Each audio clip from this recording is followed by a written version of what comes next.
Você tem o costume de olhar as tarifas e taxas de juros que são cobradas na sua conta?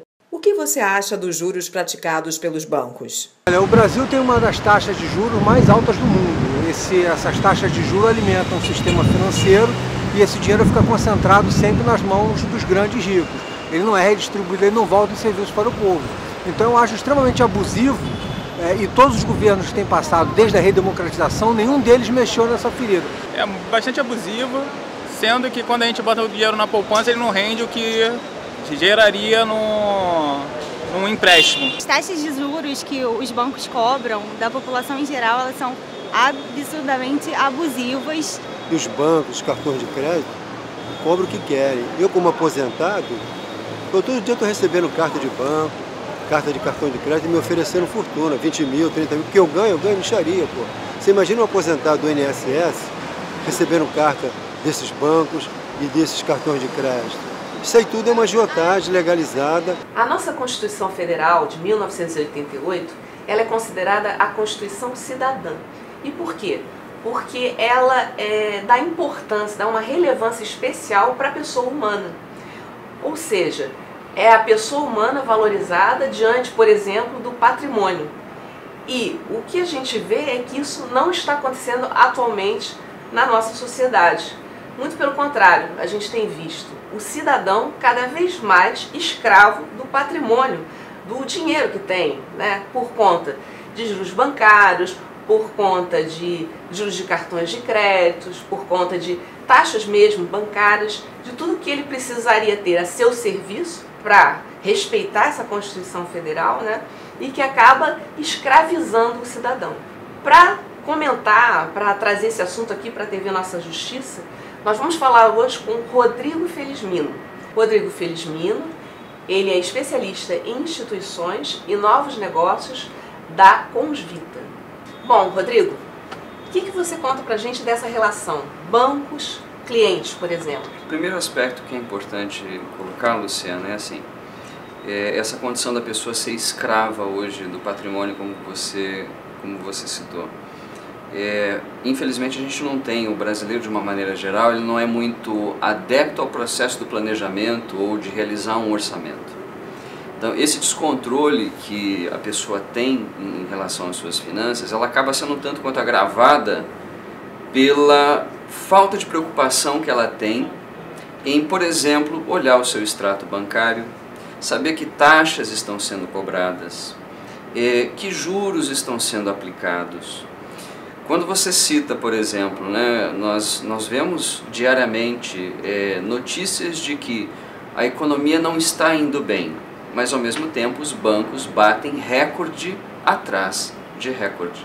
Parece um contrassenso. Sim. Enquanto a economia produtiva, aquela que gera valor, aquela que agrega valor para a sociedade, não está bem, os bancos ganham mais. E por que isso?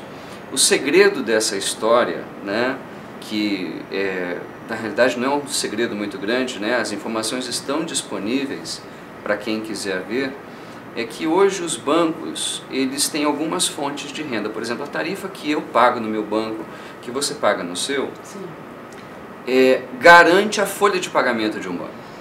Se nós pegarmos, por exemplo, um dos grandes bancos do Brasil, que estão aí à vista a todo momento, só com as tarifas bancárias, no ano de 2013 foram quase 15 bilhões de reais. Nossa. Se você soma, né, a esse valor, que já é muito expressivo, todas aquelas taxas de juros, por exemplo, o brasileiro que infelizmente cai, né, no cartão de crédito, que entra naquela bola de neve de pagar só a fatura mínima, não liquidar essa fatura, nós sabemos que a taxa de juros que é cobrada dele vai variar de 7% a 11% ao mês. Se nós colocarmos isso em termos anuais, nós estamos falando acima de 200% ao ano.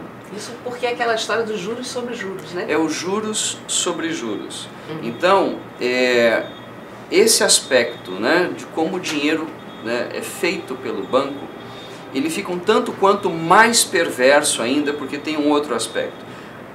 Da onde vem esse dinheiro que o banco utiliza para fazer esses empréstimos todos, que ele cobra essa taxa exorbitante. Vem do dinheiro que você, que eu, que a pessoa que nos assiste coloca no próprio banco. Perfeito. Esse dinheiro que eu coloco, né, que rende, digamos assim, uma taxa de 0,5%, 0,6% ao mês, para o banco isso pode mais do que quintuplicar. Então, das receitas que o banco tem, por exemplo, esse banco que eu citei para você, dos 15 bilhões de tarifas, só com juros de intermediação financeira ele fez 92 bilhões de reais em um ano. A lógica, para ser bem simples, é assim: a cada 100 reais que você deposita no banco para um fundo de investimento, por exemplo, lá para fazer o seu pé de meia, para a sua poupança, né? Vamos pegar um fundo de renda fixa. Certo. Você vai ter, por exemplo, daqui a 5 anos, o seu rendimento desses 100 reais vai ser de aproximadamente 30 reais. Nesse mesmo período de 5 anos, o banco vai fazer 450 reais com esse seu dinheiro. É uma diferença, hein? É uma diferença gigantesca. E isso eu estou falando de um rendimento de 30 reais sem considerar o imposto que ainda você tem que pagar para o governo nesse sentido. Então é uma relação muito desproporcional. Eu sou muito a favor do lucro. Eu acho que o lucro é uma coisa positiva, ela é saudável. O que eu acho que é complicado nesta relação é de você pegar uma pessoa física tendo um rendimento muito pequeno e um banco tendo um rendimento exorbitante, ou seja, não há uma equidade dentro dessa relação. Eu acho que teria que ser uma condição um pouco mais ganha-ganha, né? Precisaria que os dois lados conseguissem progredir de maneira um tanto quanto mais equânime, que é o que a gente não vê hoje. E aí a gente vai acabar caindo naquilo que eu estava explicando no início, né? Que acaba que a Constituição, a nossa Constituição está determinando que seja feito em benefício, né, em favor dos cidadãos, e você vê, acaba que é uma instituição bancária, várias instituições bancárias e as próprias administradoras de cartão, né, elas conseguem inverter o que está determinado na nossa Constituição. É um caso sério, é um caso da gente buscar aí os novos caminhos para essa justiça, né? Perfeito. Rodrigo, e nos casos que as pessoas têm problemas de dívida com os bancos, algum tipo de empréstimo, como é que elas podem resolver, melhorar essa relação cliente-banco? Tem à disposição agora da população a ideia da portabilidade, né? Hoje isso está previsto dentro do Banco Central, mas mesmo antes, né, alguns clientes mais afeitos ou mais cuidadosos com o processo financeiro, eles já faziam esse movimento de pesquisar as taxas de juros entre as instituições. Porque imagine o seguinte cenário: eu devo para um banco que me cobra uma taxa mensal de 5%. Né? É juros sobre juros, isso vira uma bola de neve, daqui a pouco eu não posso deixar isso para lá, eu tenho que resolver.